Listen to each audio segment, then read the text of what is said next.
हूँ तो एक ना एक दिन आरती का ससुर उस पैसे के चलते आरती को और आरती के बेटा को मरवा डालेगा। दिमाग लगाया फौजी जवान, बोला सुन ना भाई, अरे मैं तो इसी विभाग से हूँ, मुझे भी जान मारने में बहुत मजा आता है। इस औरत को और इसके बेटे को तो मैं मारूंगा, अब मार कर ऐसी जगह फेंकूंगा ना पेपर पत्रिका नहीं बोलेगा। सुन, चारों मेरे संपर्क में रहना और जा करके 1 लाख रुपया संपत्ति से ले लेना। चारों बदमाश खुश हो गए कि मरहू के ना भयल 1 लाख रुपया भी मिल जाई।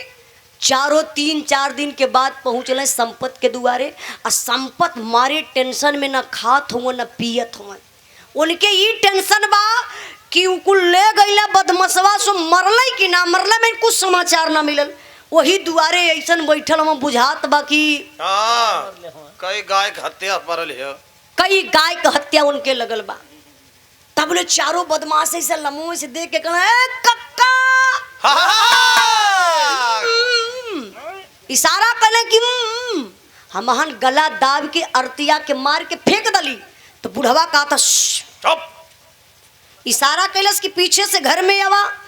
तब ले चारों गईले पीछे से घर में। तो बुढ़वा बकायदे हाथ गोड़ मुंह धोई के एकदम फ्रेश हो गए, फ्रेश माइंड से जाके बुढ़िया से कहा था देखलू न बूढ़ा नया लड़का रहा हंसो, बड़ा सफाई से काम करना है, कुछ पता पौलू। इशारा करता कि अर्तिया। बुढ़िया कलश का गूंगा कैले हुआ बुढ़ऊ, कहाँ अर्तिया मर गई। बुढ़िया कलश कहो बुढ़ऊ मजाक करत हुआ कि तू सही कहत हुआ। कहाँ अरे नानी 1 लाख रुपया जल्दी से ले आई के दा और नहीं तो भेदवा खुल जाए चाहेला। बुढ़िया जात बा बाबू ऐठत का बक्सा खोले। बिरहा के सुनने वाले भैया बाबू आपके भी पास परिवार है, जरा गौर करिएगा। अगर ये है कांड कहीं बुढ़िया के बिटिया के साथे भैल हो तो 1 घंटा में 8 दिन बेहोश होत। हाँ, ये बात बढ़िया बोलला। आज ले वो हॉस्पिटल में रहती, बुढ़िया बक्सा खोलस आई बेमुरवत हो 1 लाख रुपया लिया को चरहुट बदमाशन के दे डालस और चारों लेके 9-2-11 हो गइलन। अब यहाँ का बात छोड़ल जाए। बुढ़िया बुढ़वा बहुत खुश हुए कि 10 लाख हमारे नाम ट्रांसफर हो जाई, अर्तिया मर गई, जश्न मनावत हुआ, खुशी मनावत हुआ। लेकिन जरा सा आप लोग दिमाग वहाँ लेके चला जहाँ फौजी जवान के गोलियां लगल है, जहाँ नदिया में डूबल, अब वहाँ का होता मास्टर साहब।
मिलिट्री कैंप में एक मल्लाह जाता है,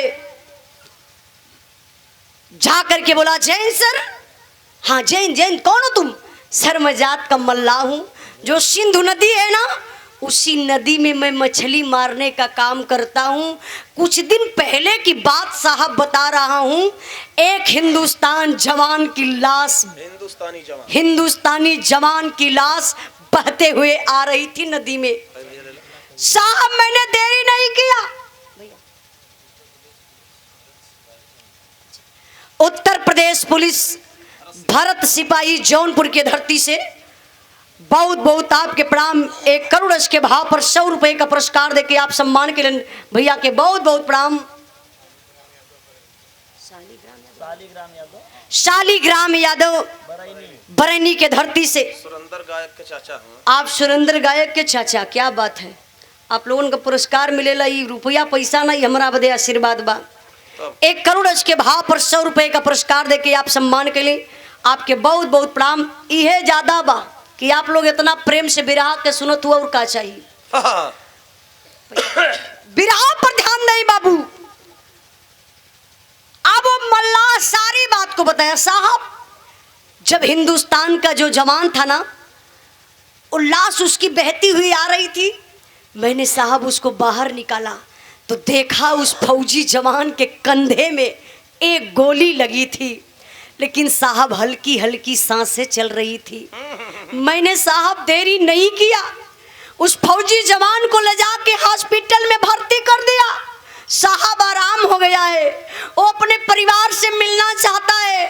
मेरे पास इतना पैसा नहीं है कि मैं उसके परिवार से मिलवा सकूं। साहब मैं इसीलिए आया हूं, साहब प्लीज हेल्प करिए ना। जब कुछ फौजी जवान जा कर के बाबू हॉस्पिटल में देखते हैं, अवाक हो जाते हैं, किसी को विश्वास ही नहीं हो रहा है। अरे भाई संजय, तू, अरे तू तो शहीद हो गया था। संजय रो करके सारी बात को बताने लगता है। तब ले मीडिया वाले पहुंच जाते हो बाबू, टीवी पर दिखावत बा, जो संजय शहीद हुआ था वो जीवित मिला, हॉस्पिटल में मिला। कल सैनिक सम्मान के साथ संजय के परिवार से संजय की मुलाकात करवाया जाएगा। अब टीविया बाबू पूरा हिंदुस्तान देखत रहल। वह टीविया संपतो सरवा देखत रहल। नहीं सही बतौला, सही बतौला। जब वो टिबिया वो पपियवा संपत देखलस तो बुढ़िया के बुलावत है, बूढ़ा, अरे वो तने टिबिया पर देखा। बुढ़िया कलस का ये बूढ़ू, ये हमर में गंदा गंदा फोटो देखला हो। का टीवी चबक्का पर पड़ल रहला, दिन भर काम धंधा से मतलब ना बा। बुढ़वा कलस हवा देखा, बूढ़ा टिबिया पर केहू को कुछ बिगड़ले ना रहली, देखा कुल खुशिये ना बा हो। घर का डाइन त अरतिया रहल। पहली खुशी की अरतिया मर गई, दूसर की खुशी बूढ़ा 10 लाख हमारे नाय ट्रांसफर हो गई हुई।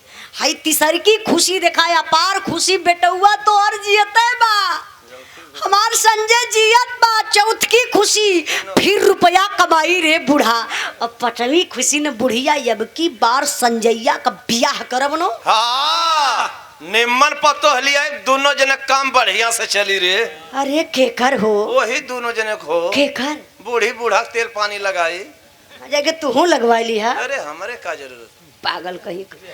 बुढ़वा को के बूढ़ा अब की दहेज लेब ना, टोला मोहल्ला देखी।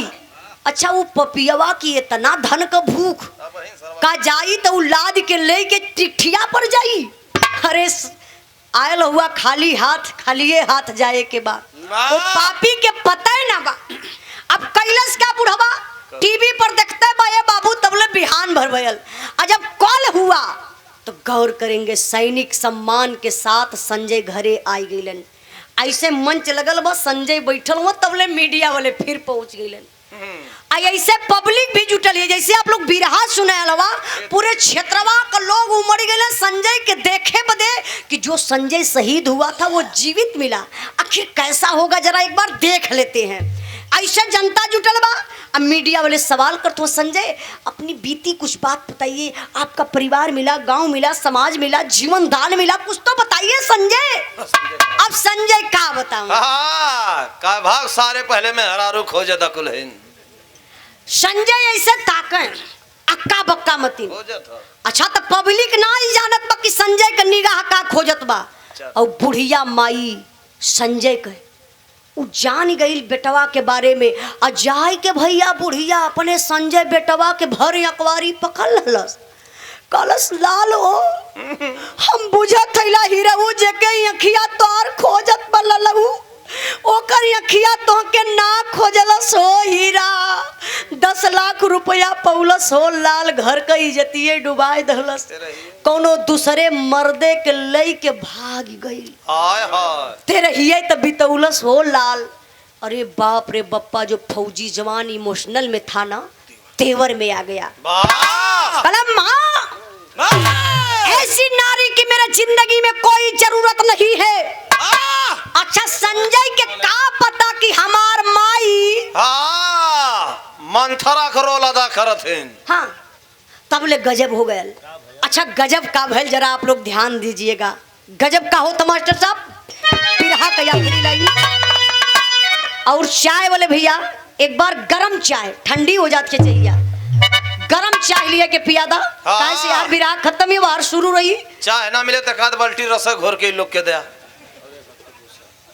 हमरे विराह का आखिरी भाव, वही पूरे पब्लिक में से एक ही आवाज आती है जोन करजवा के चीर लहले बा।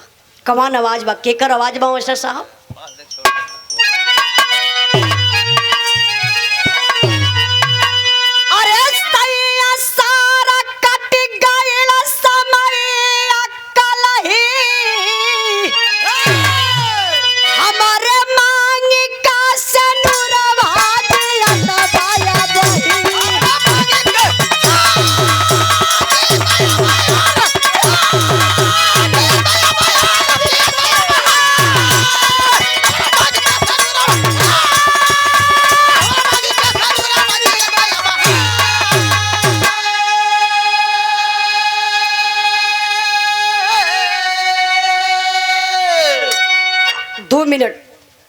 दो मिनट आप लोगों से निवेदन करब कि जहां बैठल हुआ बैठले रहा, आखिरी समझ ला बिरहा गौले का मतलब, तब आप लोग उठिया।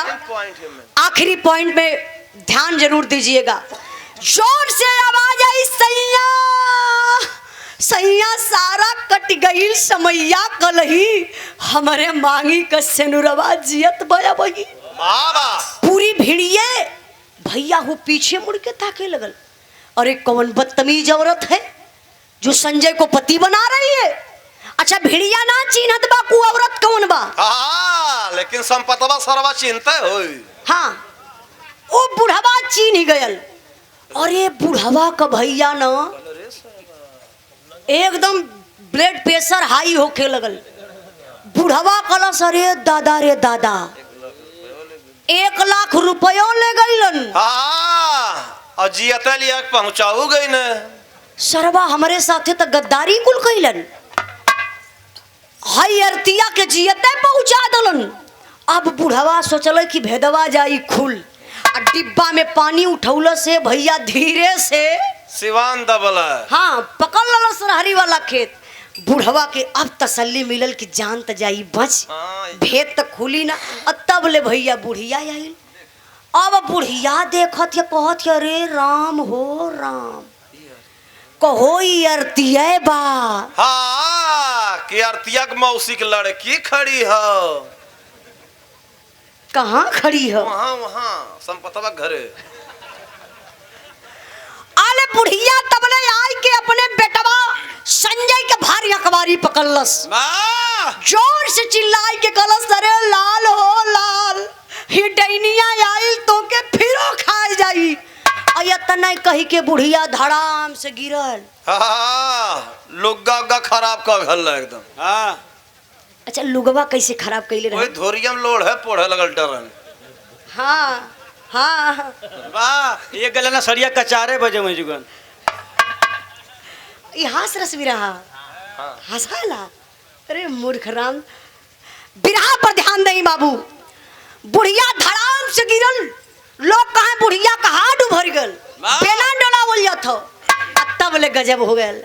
आरती बेचारी अली अपने पति फौजी सैया के पैरवा पर इसे गिरल चाहती हो बाबू। बारे फौजी जवान कितना बड़ा निर्दयी बन गया, खींच के तमाचा आरती के मलपटवे पर मरलस।